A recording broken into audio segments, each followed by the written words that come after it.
Alright, so I'm not exactly sure what I'm looking at. This FFT analyzer, it seems to go from 0 to 100 kilohertz. At least that's what I thought. You can see that I'm on the zoom mode right now, but it basically 0 to 100K. Sorry, 0 to 100K. You can see I got my wave here in the middle. Thing is I've got a 455, approximately 455 kilohertz signal coming in from here. I got a 50 ohm load right there because the this machine wants to see a 1 mega ohm. So I'm trying to match basically the impedance of what's coming out of here so that it sees this, so there's nothing reflecting and stuff on the inside of that. I'm guessing that's how you do it. So the question is what am I actually seeing? You'll see that if I turn this off right here, watch this, I'll turn it off.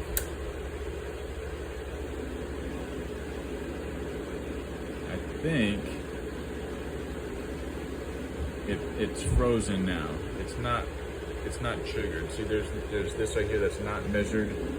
So it's basically the last signal that it saw. I'll turn it back on. Now it's starting to measure again.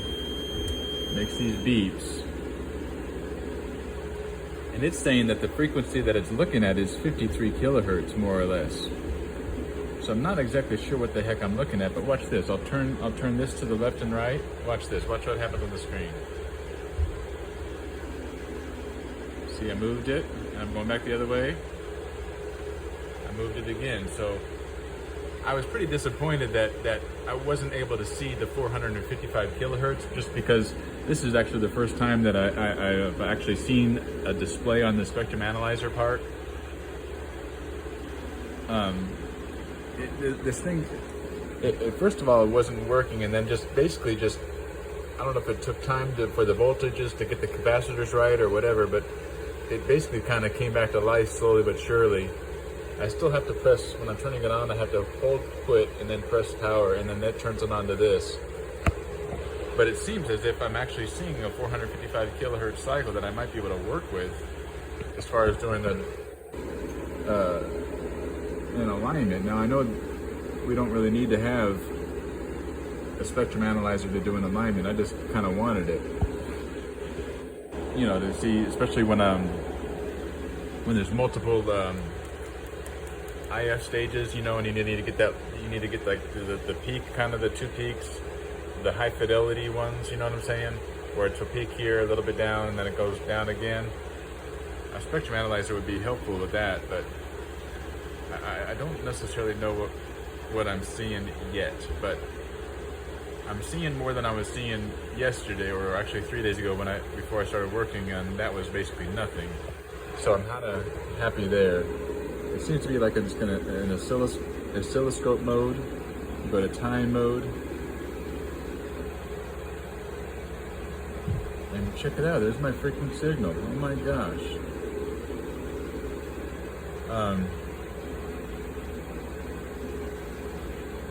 So I gotta basically, let's go back to spectrum analyzer mode. Anyways, I'm just kind of working on it, seeing what I'm seeing. It doesn't seem like I can measure this very well. Like a 0 to 100K, it doesn't make sense to me. And I'm like, well, is it some sort of harmonic of 100K? I'm sorry, 455K?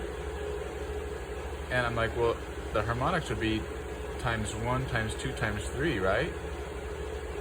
Would they be one, what is that, quarter or something? 50 kilohertz?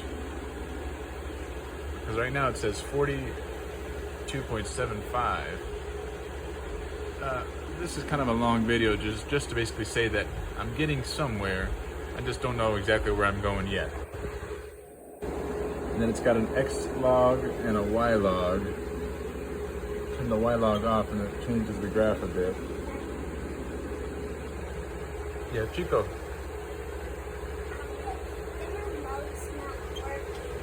The remote's not working. And then the X log, I guess, turns on a logarithmic scale for the X. All right. Do you want to say hi to Peacock, Chico? Hi, Peacock. All right. Gabby, say hi to Pipa Chico. Alright, so anyways, I just want to let you know that I worked on my mom's brakes this morning and that took about 3 hours. So this is my first time to just try to get into stuff like this. So making progress, just don't know exactly where we're at right now, but we're getting there. Alright, I love you and I'll tell you more about progress as it comes.